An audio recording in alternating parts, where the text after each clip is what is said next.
I wasn't always this sex god you see before you, the apex of raw sexual energy.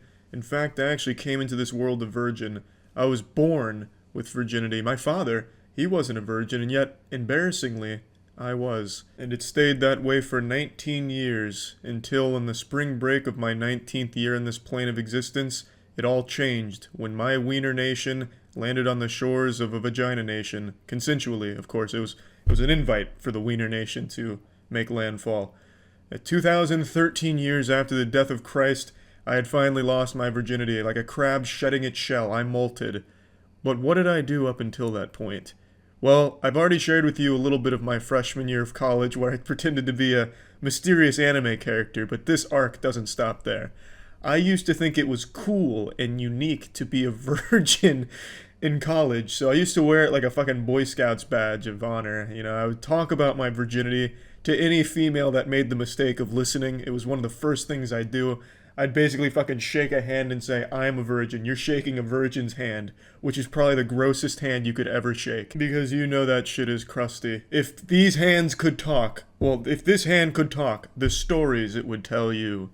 So, but anyway, I thought because everyone else wasn't a virgin in college, at least none of my friends were. I was one of the I was the last one to lose their virginity in my group of friends. I thought it'd make me stand out. I thought it'd be like, wow, that guy's a virgin? Holy shit. I didn't even know this existed in this college anymore. Damn, that's exotic. I gotta get in there. It wasn't the case. In fact, it was just super creepy. But I wouldn't listen to my friends.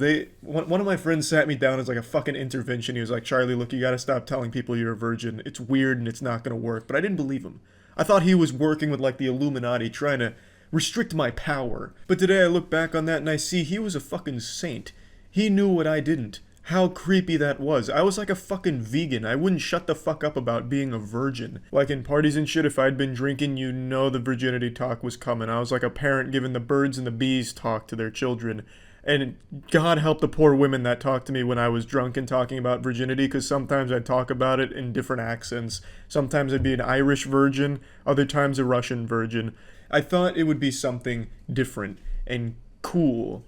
And I acted like I was proud of it. You know, I've held on to my virginity this long. Fuck yeah, baby. This one's for Jesus Christ up there.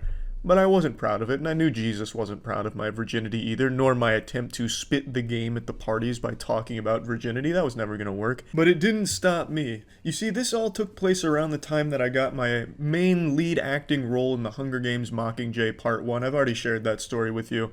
So when I used to meet these women at parties and shit, I would have this 1-2 combo. Hey, I'm in the Hunger Games.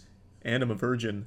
That's a fucking irresistible man right there. That right there is a recipe for an Adonis.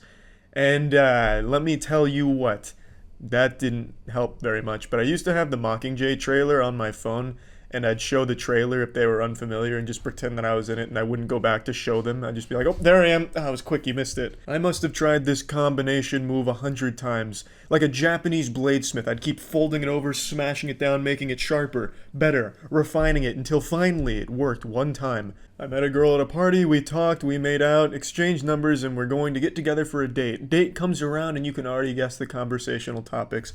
Hey, what's your major? Where are you from? Are you a virgin? No? Why not? I am. Bang. Game over. There's no coming back from that kind of shit.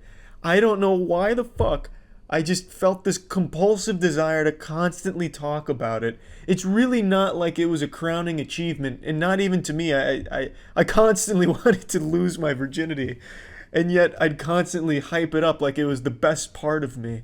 It's just wild shit, and you know, it taught me a hard lesson.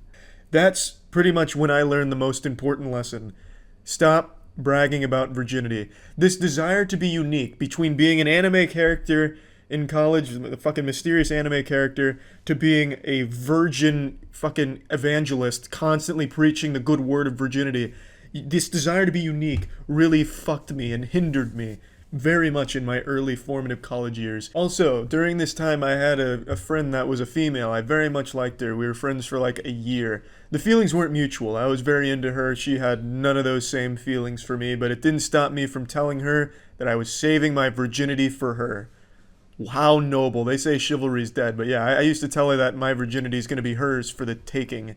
That had to be the last fucking thing on her Christmas list every goddamn year. it must have been the scariest and most alarming thing someone could tell you like that. And it wasn't just like a 1 or 2 time fluke thing where I mentioned that by accident. No, I told her that shit like all the time. If we texted, it'd be like a lullaby for me. You know, I'm going to bed now. Do you want to kiss my virginity to sleep with your pussy lips? No? Alright, just keep in mind I'm a virgin when you go to sleep tonight. Have dreams about my virginity. It's something I mention frequently because I really thought, in my fucking delusion, that being a virgin and being unique like that was cool and not weird. You know, maybe I'm wrong. Maybe nowadays things have changed and being a virgin's the coolest goddamn thing in the world next to pissing in your pants. But back then it certainly wasn't, and definitely not my approach of mentioning it all the fucking time. I think you could be the coolest man in the world, but if you keep mentioning the same shit over and over again, it's gonna make you look like a fucking weirdo. Actually, let me hit you with a fun trivia fact for when you play Critical Jeopardy with your family. The girl I'm talking about in this story here is actually the reason I kept the beard. You see, for the Hunger Games role I got, they asked that you grow out your facial hair, which I'd never even considered doing before. I'd always been clean shaven. I looked like an 8th grader in debate club. But when I grew it out for that role, she said it looked good, so I kept it, and I never looked back. And now if I shaved it, I'm sure I'd look like a bag of assholes collided with another bag of assholes. So yeah, I guess gloating about virginity wasn't all bad. But trust me, it was all bad. If there's any lesson to take away here from my experience for all of you watching, it would be, don't use like a defining characteristic and shove it down people's throats. Don't try and force people into thinking you are special or unique. Just be yourself, and if they view you as special or unique, great. If they don't, who gives a shit? The two that come to mind right away are vegan and atheist, where people constantly mention those two things if they're associated with that. At least that's the big meme on the internet, and I've only seen it in real life a couple of times, so I don't know how prevalent that is. But just going around and saying things like, I'm a vegan, I'm an atheist, I'm a virgin, and constantly bringing those things up and calling attention to it just makes people not want to be around you. It's a pretty toxic social environment when you're just constantly talking about what you think makes you unique and special. That would be kind of the takeaway from this virginity bragging story, I'd say. Yeah, that's about it. See ya.